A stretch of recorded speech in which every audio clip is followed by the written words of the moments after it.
मैं अपने बच्चों के लिए स्वार्थी हूँ। सुनीता कमरे में काम कर रही थी कि उसी समय 6 वर्षीय रुचि रोती रोती कमरे में आई। उसने पूछा भी, पर रुचि बस रोए जा रही थी। उसके लिए रुचि को संभालना मुश्किल होता जा रहा था। अरे क्या हुआ बेटा, मेरी लाडो रानी क्यों रो रही है? पर रुचि थी कि रोना बंद ही नहीं किया। उसके पीछे पीछे उसका 12 वर्षीय भाई नमन आया। उसे देखकर सुनीता ने पूछा, नमन क्या बात है?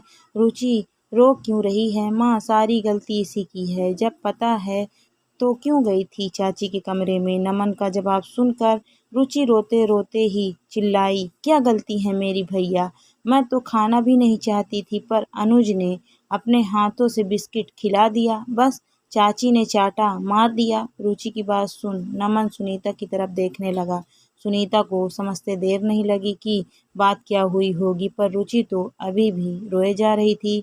अपने पर्स में से पैसे ढूंढकर नमन को दिए कि एक बिस्किट का पैकेट ले आए और उसे रुचि को देकर जैसे तैसे चुप कराया। पर सुनीता के लिए अब सब कुछ असहनीय था।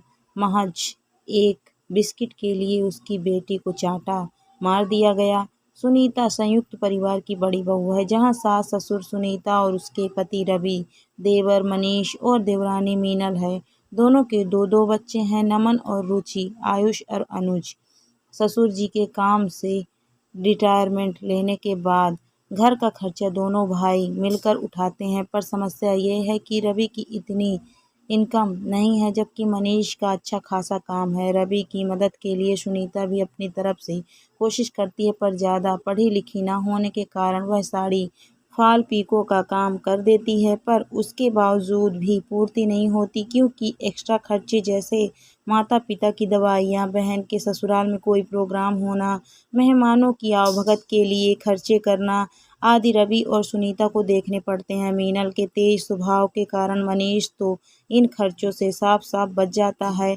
माता पिता भी उससे ज़्यादा कुछ नहीं कहते और ना ही दोनों बेटों को अलग करते। उनके अनुसार तो परिवार में एकता होनी चाहिए। ये अलग बात है कि उस एकता के चक्कर में बड़े बेटे बहू पीस रहे थे। यहाँ तक कि मीनल मनीष खाने पीने की चीज़ें भी लाते तो अपने कमरे में अलमारी में ला कर रख देते और फिर मनीष उसका परिवार कमरे में बैठकर ही खाता।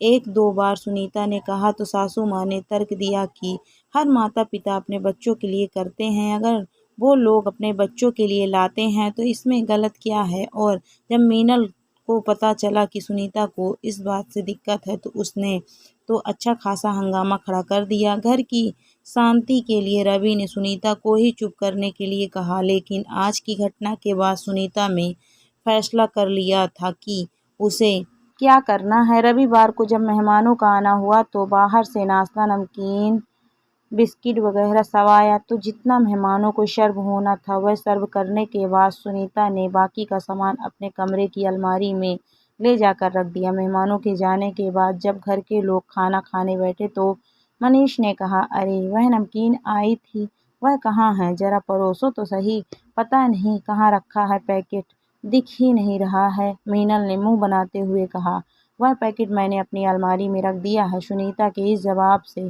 सबका ध्यान सुनीता की तरफ गया। भला उस पैकेट को अलमारी में रखने की क्या जरूरत थी? खाने के लिए लाया गया तो सबको सर्व करो। रवि ने कहा, नहीं, वो अलमारी में ही रहेगा। जब मेरे बच्चों को जरूरत होगी तो मैं उन्हें खाने के लिए दे दूंगी। बहू, यह क्या तरीका है? तुम बड़ी बहू होकर कैसे स्वार्थ भरी बातें कर रही हो? माफ करना माँ जी, पर यह सब बातें मैंने इसी घर के लोगों से सीखी है। ये कैसी बातें कर रही हो तुम?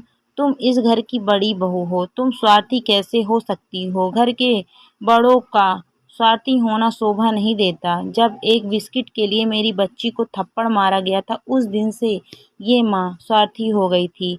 जब घर के बड़े अपने ही दोनों बच्चों में फ़र्क करते हैं, तब इस माँ को स्वार्थी होना पड़ा था, और मैं अपने बच्चों के लिए इतना तो कर ही सकती हूँ। और वैसे भी माँ जी, आप ही ने तो कहा था कि माता पिता अपने बच्चों के लिए इतना तो करते ही हैं। इतना कहकर सुनीता अपने कमरे में चली गई। आज पहली बार ना बोलने वाली बहू के मुंह से इतना सुनकर सब चुप हो गए, क्योंकि वह गलत नहीं थी। सबको उम्मीद थी कि रवि कुछ कहेगा और बहू को सबक सिखाएगा, पर उम्मीद के उलट रवि ने चुप रहकर अपनी मौन स्वीकृति दे दी थी। आखिर माता-पिता को भी समझ में आ गया था कि एकता के चक्कर में घर में क्लेश बढ़ रहा है। उन्होंने छोटे बेटे बहू को भी बराबर खर्च करने के लिए कहा, तो मीनल ने इस बात पर हंगामा कर दिया और खुद ही अलग भी हो गई। दोस्तों, कहानी आपको कैसी लगी कमेंट करके ज़रूर बताइए। कहानी अच्छी लगी है तो वीडियो को लाइक शेयर करें। अगर आप मेरे चैनल पर नए हैं तो प्लीज़ मेरे चैनल को सब्सक्राइब भी करें। Thank you for watching my video.